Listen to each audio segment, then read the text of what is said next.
नमस्कार प्यारे विद्यार्थियों, आराधना डिग्री की ऑनलाइन क्लास में आपका हार्दिक स्वागत है। आज हम बीए फाइनल होम साइंस के बारे में अध्ययन करेंगे। हमारा टॉपिक है आज सामाजिक समायोजन।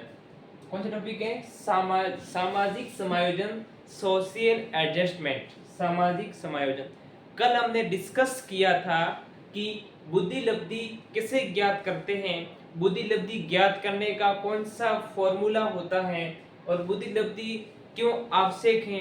व्यक्तित्व के बारे में हमने पढ़ा था, पर्सनैलिटी के बारे में पढ़ा था हमने, व्यक्तित्व के कौन कौन से प्रकार हैं ये भी हमने पढ़ा था। इसके अलावा हमने शारीरिक विकास, मानसिक विकास और बौद्धिक विकास का हमने अध्ययन किया था। आज टॉपिक पढ़ेंगे हम सामाजिक समायोजन या उसको बोलते हैं सोशल एडजस्टमेंट। समायोजन क्या होता है, समायोजन किसे कहते हैं, एडजस्टमेंट किसे कहते हैं?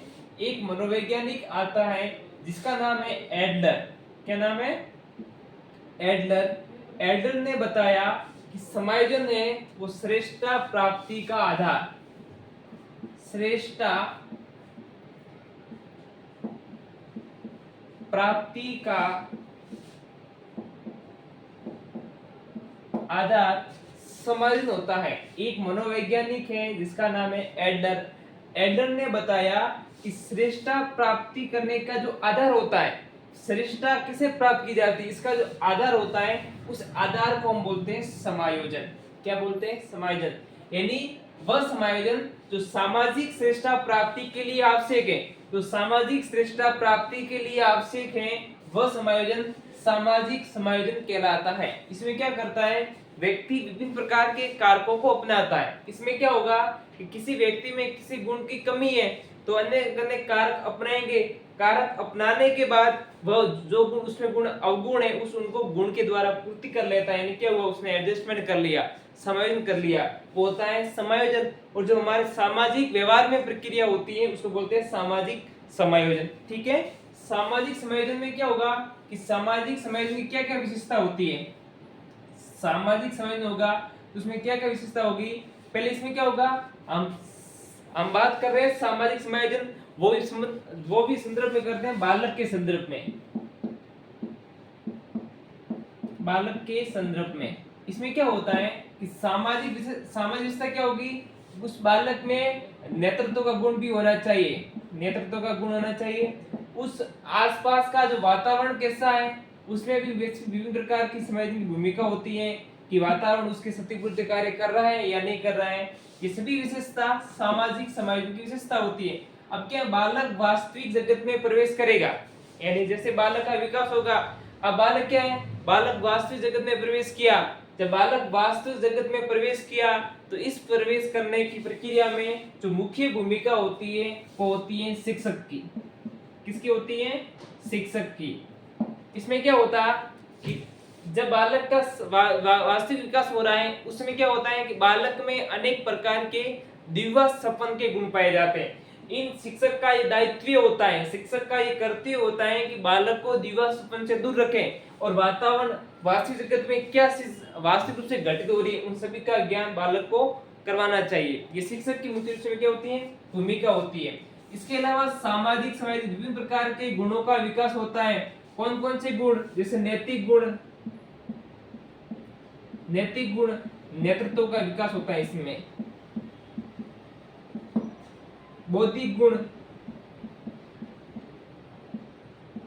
बौद्धिक गुण यानी बौद्धिक क्षमता का विकास इसमें, बौद्धिक क्षमता का विकास।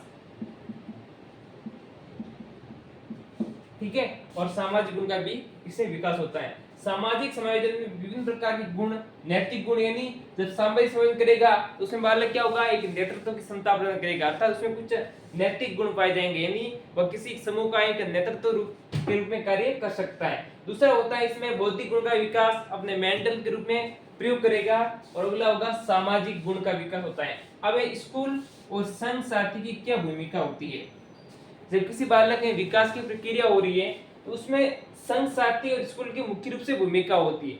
यानी जब बालक का विकास हो रहा है, सामाजिक समायोजन की प्रक्रिया हो रही है, उस समय स्कूल में शिक्षक का यह दायित्व होता है कि जब बालक का विकास होता है तो उनके अच्छे गुणों को उसमें भरपूर रूप से उनको ज्ञान के रूप में दें। अर्थात कुछ ऐसे शब्द बनाने चाहिए जो बालक को अपने सामाजिक समायोजन के लिए अत्यधिक आवश्यक है। इसके अलावा उनके जो क्लास में पढ़ता है उसमें सांस्कृतिक भूमिका कैसी होती है, यानी उनका आसपास का जो वातावरण है, यदि वो माहौल अच्छा है तो सामाजिक समायोजन प्रक्रिया अत्यधिक तीव्र गति से होगी। यदि उनका माहौल पॉजिटिव नहीं है तो वहां पर सामाजिक समायोजन की प्रक्रिया एक ऋणात्मक गति से संपन्न होगी। ठीक है, अगला इसमें विधि होती है एक समाज मिति।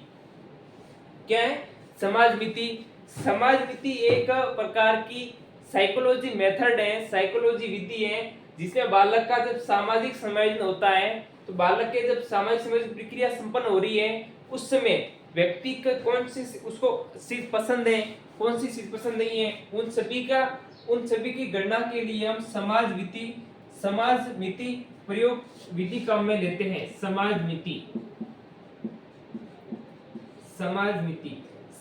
मिति विधि क्या होती है? देखो, इस विधि में किसी बालक को उनके आसपास में वातावरण में जितनी भी वस्तु होती है, ठीक है, इसमें क्या होगा, इसमें एक बालक है, उस बालक का परीक्षण होगा, उस बालक का टेस्ट होगा, परीक्षण होगा कि उनका सामाजिक समायोजन किस प्रकार से संपन्न हो रहा है। तो इसमें क्या करेगा, इसमें कोई भी व्यक्ति जो बालक के आसपास का जो वातावरण है उस आसपास के वातावरण में कौन कौन सी चीज बालक को पसंद है, कौन कौन सी चीज पसंद नहीं है, कौन से उनको अत्यधिक विशेषता लगती है, कौन सी विशेषता नहीं लगती, इसे क्या करेंगे, बालक इसमें अधिक से अधिक प्रश्न पूछेंगे। वो क्वेश्चन हमेशा यस और नो, हाँ या नहीं जवाब में होंगे। उसके आसपास विभिन्न प्रकार के सवाल पूछेंगे और सवाल से निष्कर्ष निकालेंगे कि बालक को कौन सी चीज पसंद है और कौन सी चीज पसंद नहीं है। अर्थात इसमें सामाजिक समायोजन की हम गणना कर सकते हैं समाज मिति विधि में। ठीक है, इंपॉर्टेंट है, आपका 1.5 नंबर का सवाल बन सकता है। ठीक है, अगला टॉपिक पढ़ेंगे हम सृजनात्मकता, ये भी इंपॉर्टेंट है। सृजनात्मकता या क्रिएटिविटी। सृजनात्मकता या क्रिएटिविटी क्या होती है?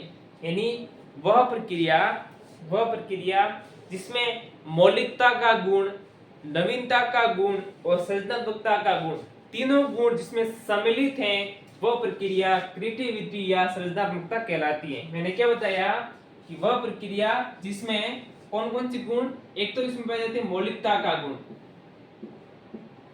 मौलिकता, एक है नवीनता और एक है सृजनशीलता, यानी सर्जन का गुण।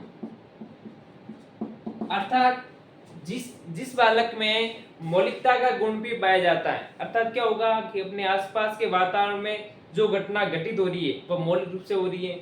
दूसरा, नवीनता का गुण होना चाहिए, उस प्रक्रिया में नवीन गुण होना चाहिए और सर्जन गुण का भी विकास होना चाहिए। अर्थात जिस क्रिया में तीनों गुण, मौलिकता, नवीनता और सृजन का गुण सम्मिलित होता है, उसको बोलते हैं हम सृजनात्मकता या क्रिएटिविटी। इसमें एक मनोवैज्ञानिक आता है रघुवीर।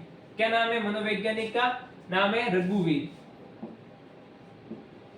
इस रघुवीर ने बताया कि वह प्रक्रिया जिसमें सर्जन उत्पन्न होता है, किसी कार्य के प्रति हमको सर्जन उत्पन्न होता है, अर्थात जिसमें सर्जन उत्पन्न करने की क्षमता होती है, वह गुण क्रिएटिविटी या सृजनात्मकता कहलाता है।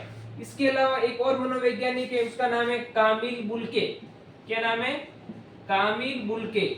और कामिल बुल्के ने बताया कि वह प्रक्रिया जिसमें किसी व्यक्ति को विभिन्न कार्यों के प्रति रचनात्मक प्रक्रिया संपन्न होती है, मौलिकता प्रक्रिया संपन्न होती है, वह प्रक्रिया क्रिएटिविटी या सृजनात्मकता कहलाती है। इसके अलावा एक मनोवैज्ञानिक और है, उसका नाम है आइंजेक। आइंजेक ने भी बताया कि जिस प्रक्रिया में नवीन गुणों का विकास होता है, जब बालक कोई क्रिया करता है उस क्रिया में नवीन गुण का विकास हुआ है, अर्थात वह प्रक्रिया हमेशा क्रिएटिविटी या सृजनात्मकता होगी। और एक मनोवैज्ञानिक है जेम्स ड्रेवर। जेम्स ड्रेवर ने बताया कि जिस भी वस्तु में सृजनशीलता का गुण पाया जाता है वह प्रक्रिया भी क्रिएटिविटी कहलाती है। ठीक है, ये टॉपिक था क्रिएटिविटी की परिभाषा।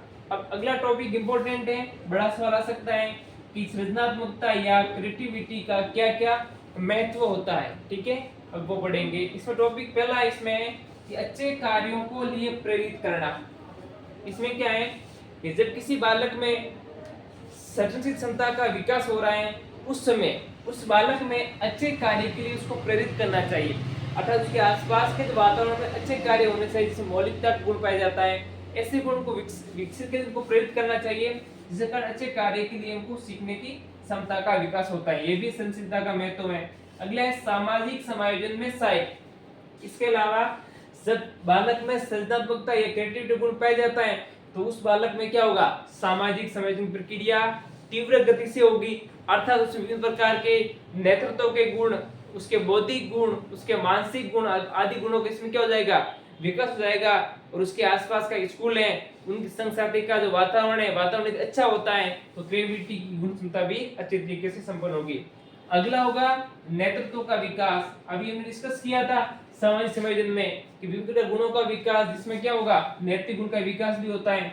ये गुण सृजनात्मकता के अंतर्गत आता है। अगला है अनुशासन का विकास, यानी देखो सृजनात्मकता और इंटेलिजेंस बुद्धि में आपस में डिफरेंस है, आपस में अंतर है। अर्थात जिस व्यक्ति में क्रिएटिविटी गुण अत्यधिक पाया जाता है वो हमेशा व्यक्ति एक रेगुलरिटी दर से चलेगा, यानी उसमें क्या होगी, नियमितता होगी। एक उसमें जैसे कोई विद्यार्थी क्लास में अनुशासित रूप से हो रहा है, अर्थात इसमें क्या होगा कि वह व्यक्ति जब घर पे पढ़ाई करता है तो उसका एक फिक्स टाइम टेबल बना हुआ है, उस टाइम पे इतने बजे उनको सोना है, इतने बजे उठना है, इतने घंटे पढ़ाई करनी है, इतने घंटे क्लास ज्वाइन करनी है, अर्थात उसमें क्या होगा, एक अनुशासन होगा।